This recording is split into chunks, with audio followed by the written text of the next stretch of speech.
Hi, நம்ம இப்போது simple and குயிக்காக ஒரு பூண்டு ரசம் எப்படி செய்யலான்னு பார்க்கலாம்.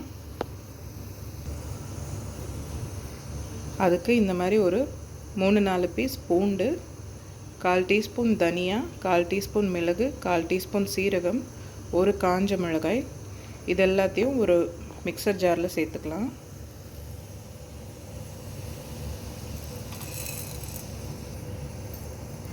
இது எல்லாத்தையும் நல்லா கொரகொரப்பாக அரைச்சிக்கலாம். இப்போது ஒரு வெசலில் கொஞ்சமாக எண்ணெய் சேர்த்துக்கலாம். கடுகு, கருவேப்பிலை, இது கூட அரைச்சி வச்சிருக்கிற இந்த விழுதை சேர்த்துடலாம்.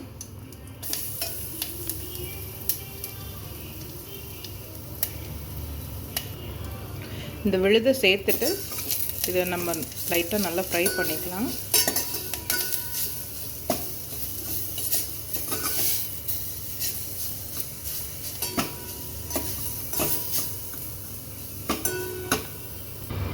இது ஒரு 10 செகண்ட்ஸ் ஃப்ரை பண்ணிவிட்டு நம்ம இதில் தண்ணி ஆட் பண்ணிக்கலாம்.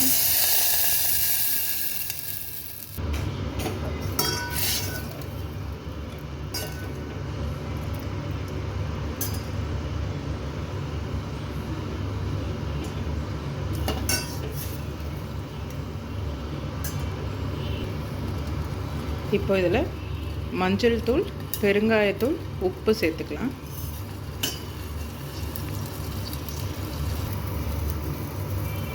இப்போது நம்ம ரசம் கன்சிஸ்டன்சிக்கு ஏற்ற மாதிரி தண்ணி ஆட் பண்ணி இதை ஒரு 2 நிமிஷம் கொதிக்க வச்சிட்டோம். இதில் இப்போ நம்ம ஒரு 1/4 கப் அளவுக்கு புளி கரைசலை சேர்த்துக்கலாம். 1/4 டீஸ்பூன் வெல்லம்,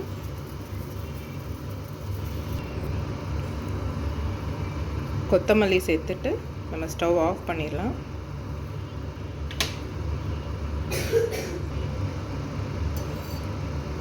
இதில் ஃபைனலாக ஒரு 1/4 டீஸ்பூன் நெய் சேர்த்துடலாம்.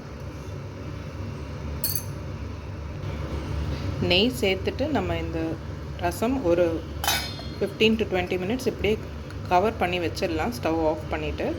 அப்போ அந்த ரசமோட டேஸ்ட் நல்லா சாறு எல்லாம் இறங்கி ரொம்ப நல்லா டேஸ்டியாக இருக்கும். இப்போ ரொம்ப சிம்பிளாக டேஸ்டியாக ஒரு பூண்டு ரசம் ரெடி ஆகிடுச்சு. ட்ரை பண்ணுங்கள்.